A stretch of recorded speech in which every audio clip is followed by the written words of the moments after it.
We're going to start off on our alligator and grits. Now our alligator has been marinating in some satsuma juice, okay?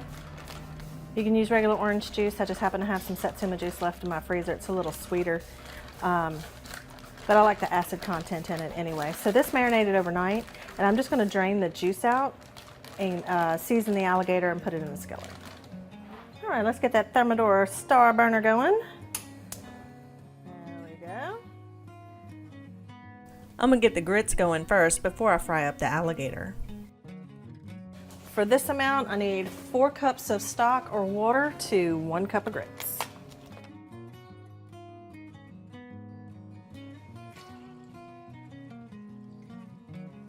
Dang, I barely measured out my grits and it's already starting to get close to a boil.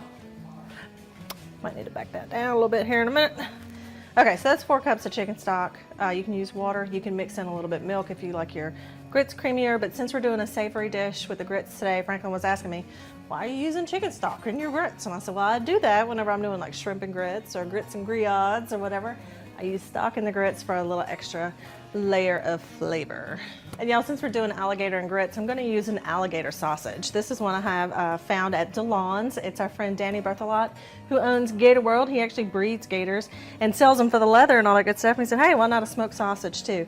This one's made with pork and alligator, and I'm gonna be using it in our dish today of alligator and grits just because it's gonna go really well.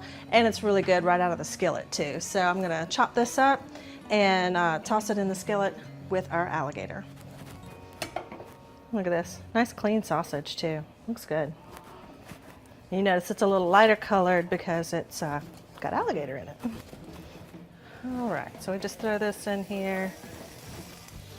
Okay, now the alligator typically comes in pieces about this size. You can cut them up if you want to, or if you want to leave them in big pieces, that's fine too. But you see they come out kind of about that size. Since I'm serving a bunch of folks, I'm gonna cut it in bite-sized pieces. Got my skillets going, chicken stock on, put a little swamp dust in there for my salt, for my grits. Don't need a whole lot because you know the chicken stock's already pre-seasoned. And this is 1 cup of regular old grits. There we go. And you wanna make sure that stock is boiling when you put it in there. All right, we're gonna let that boil for about 5 minutes and then let it simmer.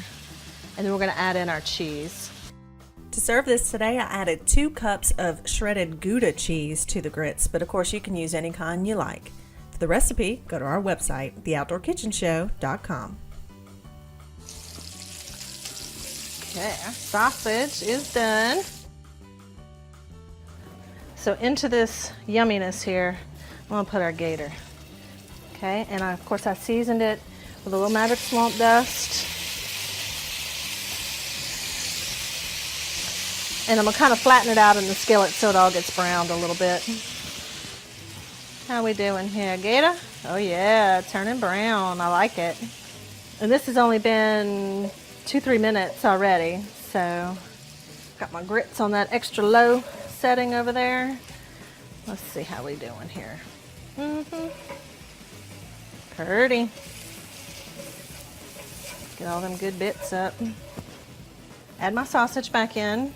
Got a little swamp dust on everything, and now we're going to make a little bit of our sauce, and it's a citrus butter sauce. And look, with the butter, mine's already softened a little bit. There you go, our half stick of butter.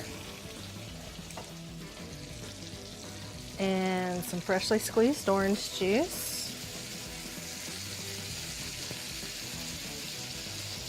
Okay, if you want to add some orange zest. Let's see, I got a zester around here somewhere. There we go, just a little bit. Make sure you don't get into the white part. Okay, we're just gonna stir this around. When the butter melts and everything's cooked through, you're good. And we'll be right back with more recipes on the Outdoor Kitchen Show.